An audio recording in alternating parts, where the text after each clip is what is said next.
Mirë të nderuar teleshikues, ne rikthehemi sërish në transmetim të drejt për drejt këtu në ekranin e televizionit Fox News. Vjen të mbetemi poshtë së bashku në hapësirën e intervistës. Për gjatë minutave në vim do të ndalemi dhe do të flasim sa i takon konfliktit i cili është duke u zhvilluar në lindjen e mesme ndërmjet Izraelit dhe Iranit. Konflikti ajror mes Izraelit dhe Iranit tashmë ka hyrë në javën e dytë, teksa zyrtarët europian po tentojnë që të kthejnë Teheranin në tavolinën e negociatave.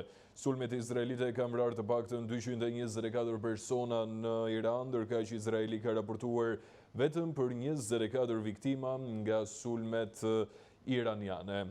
Ndërka që ky konflikt duket se ka vendosur në një lëvizje tepër të madhe edhe Shtetet e Bashkuara të Amerikës, të cilat janë angazhuar jo vetëm me anë të diplomacisë, por nga ana tjetër edhe ushtarakisht, duke dërguar të paktën në ujërat e lindjes mesme 3 aeroplan mbajtëse, avion luftarak dhe gjithçka tjetër në një farë mënyre për të bërë presionin për uljen e tensioneve ndërmjet Izraelit dhe Iranit. Këto e shumë të tjera do të kemi mundësi të diskutojmë me gazetarin Beqir Sina në një komunikim të drejt për drejt nga Shtetet e Bashkuara të Amerikës.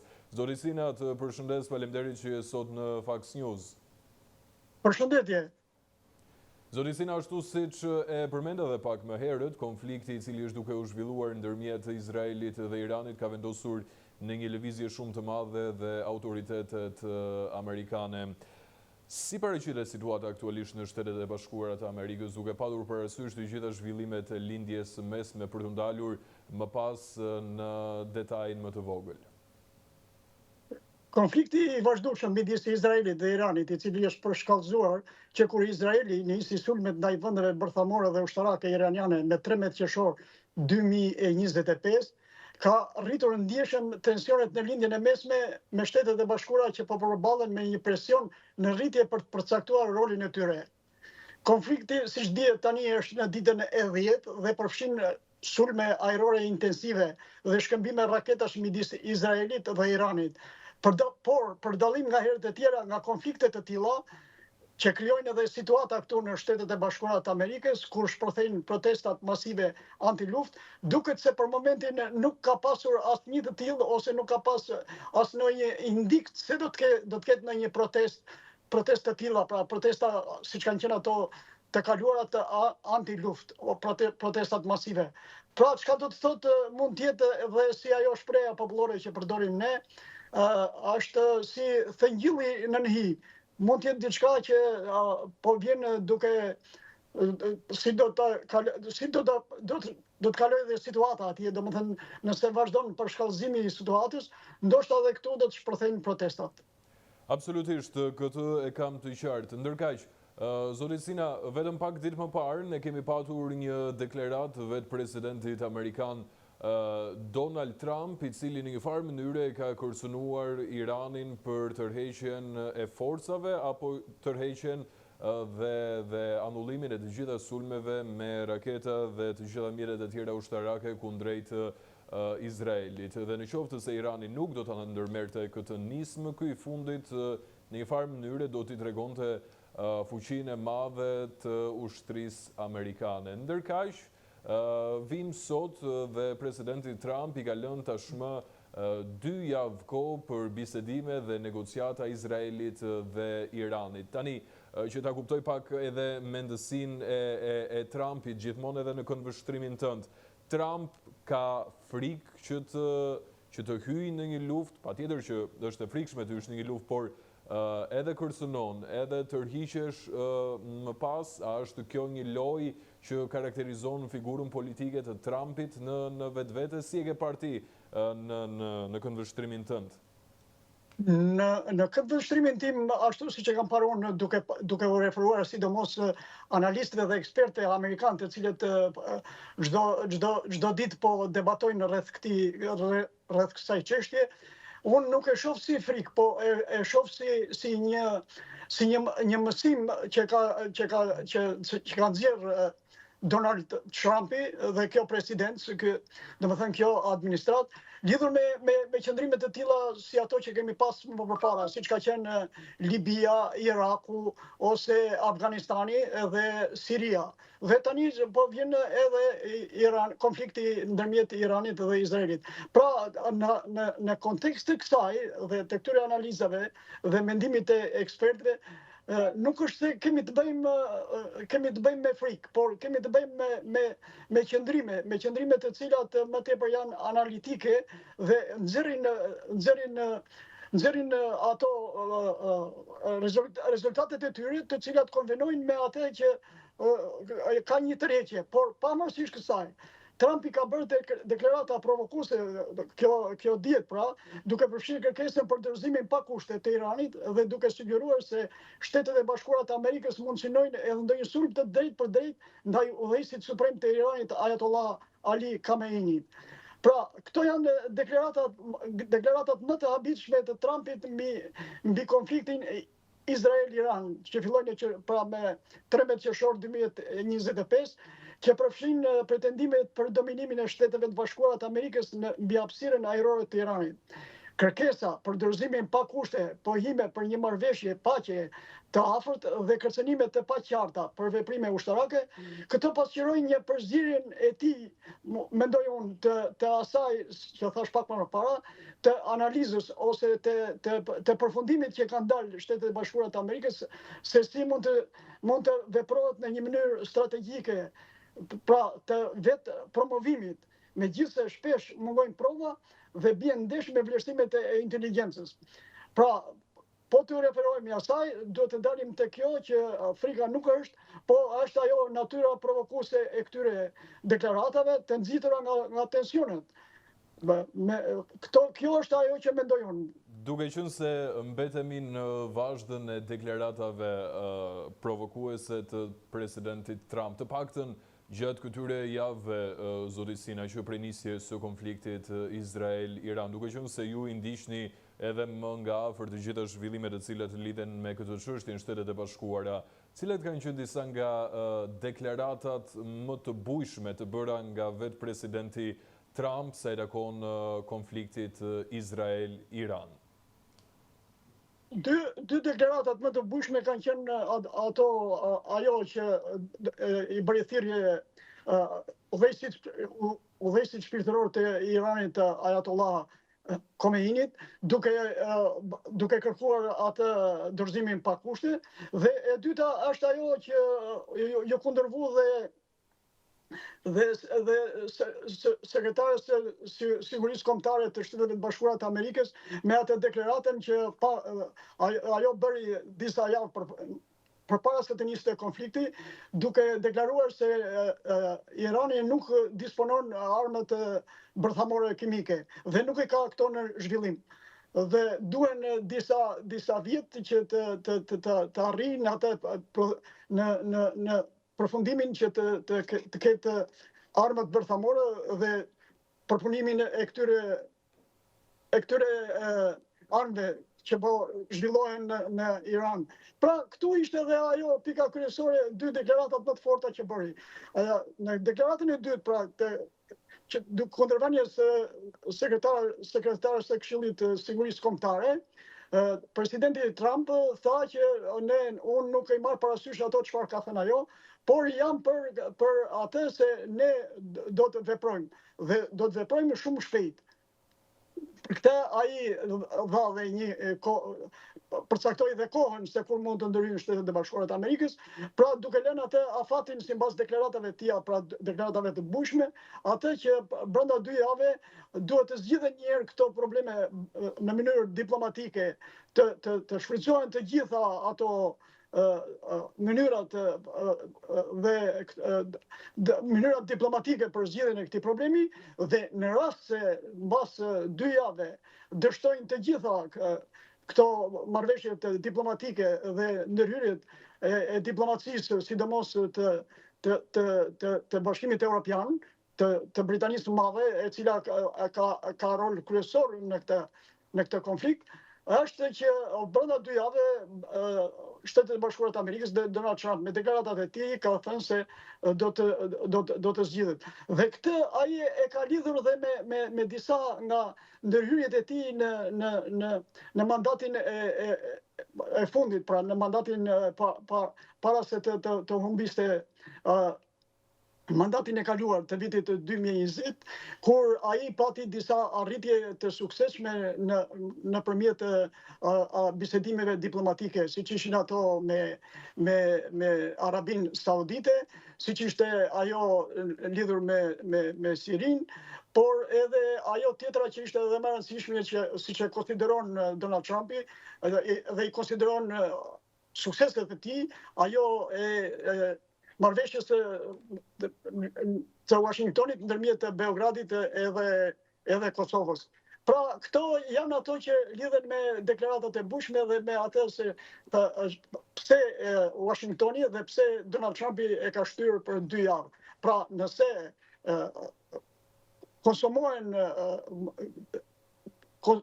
të gjitha këto takimet diplomatike për zgjidhjen e problemit, dhe nuk arrihet rezultat, atëherë Shtetet e Bashkuara të Amerikës do dalin edhe me deklaratën e tjetër. Deklarata që ajo që do të jetë edhe më e bushme, do të jetë edhe pasaj ndërhyrja dhe bashkimi i forcave ushtarake dhe sulmeve, dhe mbështetja e tyre në Izraelit në këtë konflikt. Megjithëse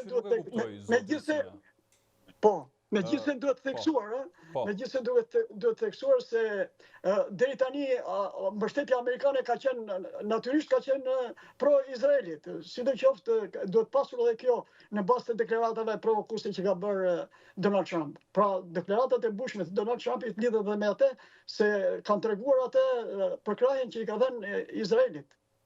Ka diçka që nuk e kuptoj në të paktën këto 2 javë luftime ndërmjet Izraelit dhe Iranit. Vetë presidenti amerikan Donald Trump u bë pjesë e kësaj çështje me anë të disa deklaratave tepër të ashpra kundrejt Iranit. Pra, dorëzimi pa kushte, në qoftë se ju vijoni sulmet, ne do të ndërhyjmë ushtarakisht apo do të përdorim edhe mjetet e tjera ushtarake nga më të sofistikuarat, por pse në këto momente i ka lënë afat 2 javor?